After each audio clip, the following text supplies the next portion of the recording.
Thank you for writing. In any event, you know, I thank you for your support. I really do. I think that if whether in 2005 or in 2006 I had been able to get a vote on the Senate floor, I would have been confirmed. Senator Biden once told me, and this is all in the book if you want the gory details, but Senator Biden once said if I got to the floor I'd have 53 or 54 votes. He didn't know of some Democrats that I had who would have voted for me. I would have had 58 or 59, but there were just a number of Democrats that were determined that I not get a vote because they could see the same result. I would have been confirmed, principally Senator Dodd of Connecticut, who was upset that I'd said unkind things about Fidel Castro.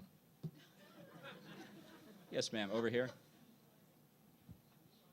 Sure. Please identify yourself. I wanted to know if President Bush and Condoleezza Rice's minds have been co-opted by the State Department, and also, do you still have the ear of the president, which I hope you do? Probably not if he reads this book. You know, I think one of the difficulties that presidents face, and I would say especially Republican presidents, is that in the State Department they see a bureaucracy that's very resistant to carrying out the policies that they want to carry out. And this is because of a cultural problem at the State Departments that has developed over the decades, and it manifests itself in a lot of different ways. Clientitis, not knowing who you represent, not representing the U.S. effectively. Moral equivalency, not being able to distinguish, for example, between a terrorist attack on the one hand and a legitimate use of force and self-defense in the other. Mirror imaging, which is looking at a negotiator on the other side of the table and thinking they're the same as you, reasonable people looking for a solution. Of course, if the person on the other side of the table thinks you're a limp-wristed, weak-kneed representative of a morally degenerate society, you're probably not going to be able to reach accommodation with them very easily.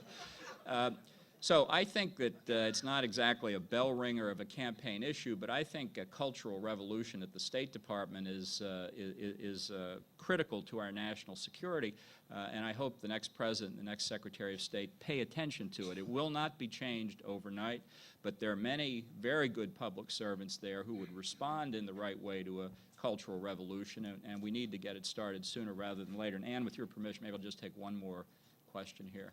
Yes, ma'am.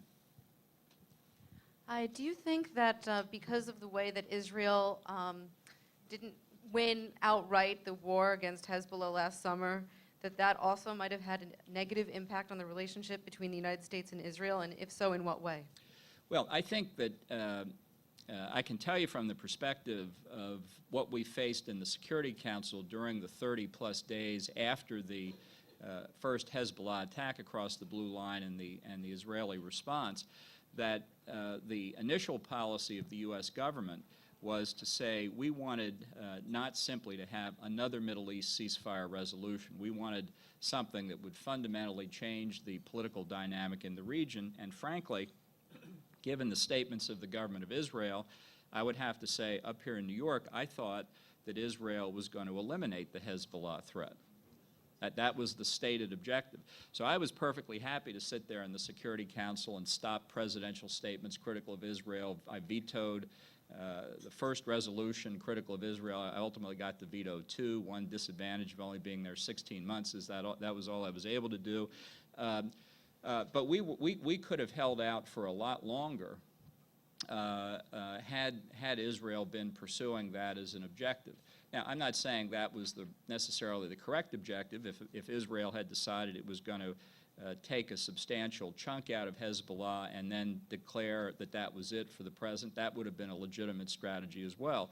But the fact is that because the stated objective was not being pursued, the U.S. government eventually concluded that a ceasefire resolution was necessary, and that's why we ended up with 1701, which I thought at the time and I think today is a failed resolution.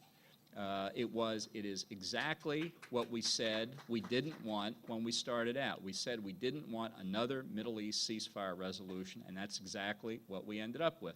So I don't think that necessarily damages the ties between Israel and the United States, but it leaves both countries relatively speaking, in a weaker position in the region. And it's one reason why I think if this Annapolis Peace Conference is to be held, unfortunately, it's going to result in, not only will it result in no progress in solving the underlying problems, it will leave both the United States and Israel in a weaker position for having failed to do so. Thank you all very much.